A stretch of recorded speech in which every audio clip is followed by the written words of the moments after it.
আমাদের জাবানের মাধ্যমে আমরা যে দৈনন্দিন জীবনে ১৯টি পাপ করেই চলছি সে ব্যাপারে আমাদের কোনো ভ্রুক্ষেপই নেই। আল্লাহ তাআলা পবিত্র কোরআনুল কারীমে সূরাত আল মুমিনের মধ্যে বলেছেন, ওয়াল্লাযীনা হুম আনিল লাগওয়ি মুআরিদুন। বিশ্বাসী মুমিন হচ্ছে তারা নিজেদের জাবানকে হেফাজত করে যারা। এজন্য আমাদের জাবানকে হেফাজত করতে হবে। তো এরকম ১৯টি ভুল নিয়ে আজকের ভিডিওতে আমরা আলোচনা করব ইনশাআল্লাহ তাআলা। তার মধ্যে ১ নাম্বার হচ্ছে কাউকে কারো নাম ধরে না ডেকে নাম ব্যঙ্গ করে ডাকা। ২ নাম্বার হচ্ছে জাবান দ্বারা ঠাট্টা বা বিদ্রূপ করা। ৩ নাম্বার হচ্ছে অশ্লীল ও খারাপ কথা বলা। আমরা খেয়াল করলে দেখব, আমরা যখন বন্ধুদের আড্ডায় যাই, কোনো প্ল্যাটফর্মে বসে একসাথে আড্ডা দিই, তখন অশ্লীল কথাগুলো আমরা খুবই সিম্পলি বলছি। এটার মাধ্যমে যে আমাদের অনেক বড় পাপ হয়ে যাচ্ছে সেদিকে আমাদের কোনো খেয়ালই নেই। ৪ নাম্বার হচ্ছে কাউকে গালি দেয়া। গালি দেওয়াটার জন্য আমাদের সমাজের একটা ট্রেন্ড হয়ে গিয়েছে, কথায় কথায় গালি, এজন্য কাউকে গালি দেওয়া যাবে না। ৫ নাম্বার হচ্ছে কারো নিন্দা করা। ৬ নাম্বার হচ্ছে কাউকে অপবাদ দেয়া। কেউ একটা কাজ করেনি বাট আপনি তাকে চাপিয়ে দিচ্ছেন জোর করে যে তুমি এই কাজটা করেছো, এই অপবাদ দেয়া এটা জঘন্যতম একটি পাপ, এজন্য এটা করা যাবে না।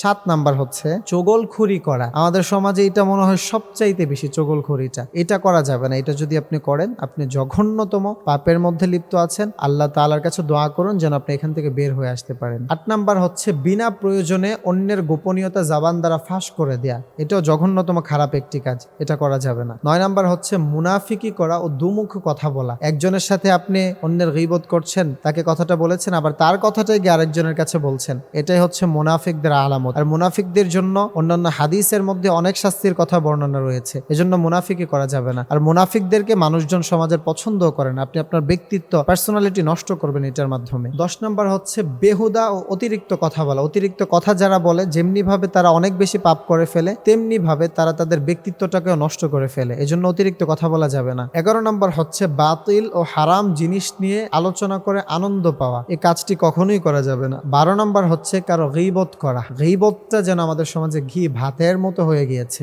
গীবত ছাড়া যেন চলেই না। প্রত্যেকটা প্ল্যাটফর্মে, বিশেষ করে চায়ের দোকানগুলোতে বসলেই যেন গীবত আর গীবত। ১৩ নাম্বার হচ্ছে কাউকে খারাপ উপনামে ডাকা, এটা করা যাবে না। ১৪ নাম্বার হচ্ছে কথায় কথায় কাউকে অভিশাপ দিয়ে দেয়া। এটাও জঘন্যতম একটি খারাপ কাজ, এটা থেকেও নিজেদেরকে হেফাজত করতে হবে। ১৫ নাম্বার হচ্ছে কাউকে সামনাসামনি বা সম্মুখে প্রশংসা করা, যেটাকে আমরা পাম দেয়া বলেছি, এটা করা যাবে না। ১৬ নম্বর হচ্ছে মিথ্যা স্বপ্ন বলা। অর্থাৎ আপনি স্বপ্নে একটা জিনিস দেখেছেন, এটাকে আরেকটু এক্সক্লুসিভ ভাবে প্রেজেন্ট করার জন্য আপনি আরো এক্সট্রা কিছু মিথ্যা ঢুকিয়ে দিলেন, এটা করা যাবে না। ১৭ নম্বর হচ্ছে অনার্থক চেঁচামেচি বা চিৎকার করা, এটা থেকে নিজেদেরকে হেফাজত করতে হবে। ১৮ নম্বর হচ্ছে আমাদের জিহ্বার মাধ্যমে হারাম কোনো বস্তু খাওয়া কিংবা কোনো বস্তুর স্বাদ গ্রহণ করা। ১৯ নম্বর হচ্ছে জিহ্বা দিয়ে কাউকে খারাপ কোনো ভঙ্গি করে দেখানো বা কাউকে ভেঙানো, যেটাকে বলা হয়, এটাও করা যাবে না। জাবানের ব্যাপারে বুখারী শরীফের ৬,৪৭৪ নম্বর হাদিসে এসেছে, সাআল ইবনে সাদ রাদিয়াল্লাহু তাআলা আনহু বলেছেন, বিশ্বনবী সাল্লাল্লাহু আলাইহি ওয়াসাল্লাম বলেছেন, যে ব্যক্তি তার দুই চোয়ালের মাঝখানে অর্থাৎ জিহ্বা এবং দুই রানের মাঝখানে লজ্জাস্থানের গ্যারান্টি আমাকে দিতে পারবে,